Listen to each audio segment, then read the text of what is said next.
ओम नमो भगवते वासुदेवाय। जय श्री कृष्णा। राधे राधे।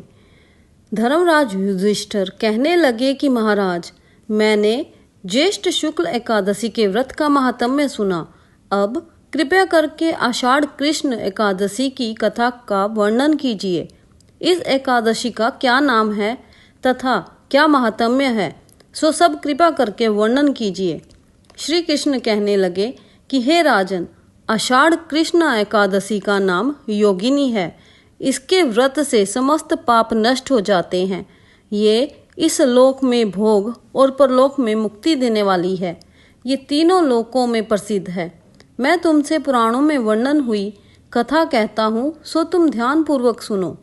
स्वर्ग धाम की अलकापुरी नामक एक नगरी में कुबेर नाम का एक राजा रहता था। वह शिव भक्त था और प्रतिदिन शिव की पूजा किया करता था। हेम नाम का एक माली पूजन के लिए उसके यहाँ फूल लाया करता था। उस हेम माली की विशालाक्षी नाम की अत्यंत सुंदर स्त्री थी।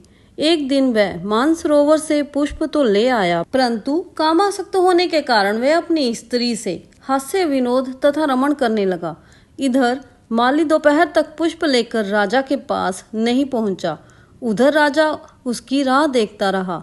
अंत में कुबेर ने सेवकों को आज्ञा दी कि तुम लोग जाकर हेम माली के न आने का कारण पता लगाओ, क्योंकि वह अभी तक पुष्प नहीं लाया है। सेवकों ने कहा कि महाराज, वह पापी अति कामी है, अपनी स्त्री से हास्य विनोद तथा रमण कर रहा होगा। ये सुनकर कुबेर ने क्रोधित होकर उसे बुलाया। हेम माली ने राजा के भय के कारण कांपता हुआ वहां उपस्थित हुआ।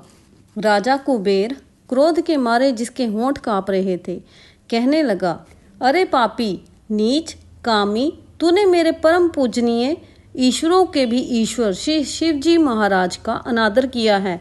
इसलिए मैं तुझको शाप देता हूँ कि तू स्त्री का वियोग सहेगा और मृत्युलोक में जाकर कोढ़ी होगा। कुबेर के शाप से हेम माली का स्वर्ग से पतन हो गया और वह उसी क्षण पृथ्वी पर गिर गया। भूतल पर आते ही उसके श्वेत कोढ़ निकल आया। उसकी स्त्री भी उसी समय अंतर ध्यान हो गई। मृत्युलोक में आकर उसने महान दुख भोगे। भयानक जंगल में जाकर बिना अन्न और जल के भटकता रहा। रात्रि को निद्रा भी नहीं आती थी, परंतु शिवजी की पूजा के प्रभाव से उसको पिछले जन्म की स्मृति का ज्ञान अवश्य रहा। घूमते घूमते एक दिन वह मार्कंडेय ऋषि के आश्रम में पहुंच गया, जो ब्रह्मा से भी अधिक वृद्ध थे और जिनका आश्रम ब्रह्मा की सभा के समान लगता था। हेम माली वहां जाकर उनके पैरों में पड़ गया। उसको देखकर मार्कंडेय जी बोले, तुमने ऐसा कौन सा पाप किया है जिसके प्रभाव से तू कोढ़ी होकर महान दुख भोग रहा है। हेम माली कहने लगा कि मैं कुबेर का सेवक हेम माली हूँ। मैं राजा की पूजा के लिए नित्य प्रति पुष्प लाया करता था। एक दिन मुझे अपनी स्त्री के साथ विहार करते देख देर हो गई और दोपहर तक पुष्प लेकर नहीं पहुंच सका, तो उन्होंने मुझे शाप दे दिया कि तुझे स्त्री का वियोग होगा और मृत्युलोक में जाकर कोढ़ी बनकर दुख भोगेगा। इस शाप से मैं कोढ़ी होकर अत्यंत दुख भोग रहा हूँ।